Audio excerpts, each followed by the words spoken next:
Hi viewers, ஒரு கதை சொல்லட்டுமா? இன்னைக்கு நம்ம பார்க்க போகிறது இன்றைய நாளுடைய சிறப்பை பற்றி. இன்றைய நாள் மார்ச் 10, 2022. இன்றைய நாளோட சிறப்பு என்னன்னு பார்த்தீங்கன்னா, CISF ரைசிங் டே.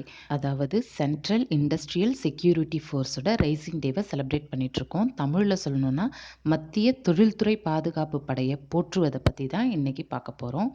மத்திய தொழில்துறை பாதுகாப்பு படை, அதாவது CISF அப்படின்னா என்னன்னு பார்த்தீங்கன்னா, தொழில்துறை பாதுகாப்புக்காக மத்திய அரசால் உருவாக்கப்பட்ட ஒரு ஆயுத போலீஸ் படை அப்படின்னு சொல்லலாம்.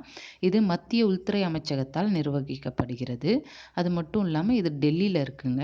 நாடு முழுக்க இருக்க 300க்கும் மேற்பட்ட தொழிற்சாலைகள்லையும் மாநில பொதுப்பணி திட்டங்கள் மற்றும் நிறுவனங்களுக்கும் பாதுகாப்பு வழங்கிய பெருமை இந்த CISFக்கு இருக்குது.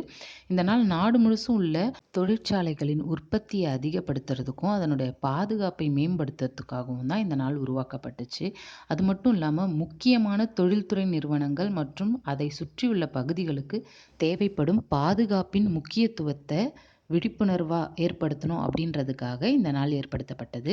இந்த நாளோட குறிக்கோள் என்ன அப்படின்னு பார்த்தீங்கன்னா, அரசு மற்றும் அரசு சாரா நிறுவனங்கள், அதாவது தனியார் நிறுவனங்கள் உட்பட நாட்டில் உள்ள எல்லா தொழில்துறை நிறுவனங்களுக்கும் முறையாக சிறப்பான பாதுகாப்பு வழங்குவது தான் இந்த CISF உடைய குறிக்கோளாக இருக்குது. அதாவது மத்திய தொழில்துறை பாதுகாப்பு படையின் குறிக்கோளாக இருக்குது. இன்றைக்கி நான் சொன்ன இந்த இன்ஃபர்மேஷன் உங்களுக்கு யூஸ்ஃபுல்லாக இருக்கும்னு நினைக்கிறேன். இந்த மாதிரி யூஸ்ஃபுல்லான இன்ஃபர்மேஷன் உங்களுக்கு தொடர்ச்சியாக வேணும் அப்படின்னா மறக்காமல் சேனலை சப்ஸ்கிரைப் பண்ணிக்கோங்க. தேங்க்ஸ் ஃபார் வாட்சிங்.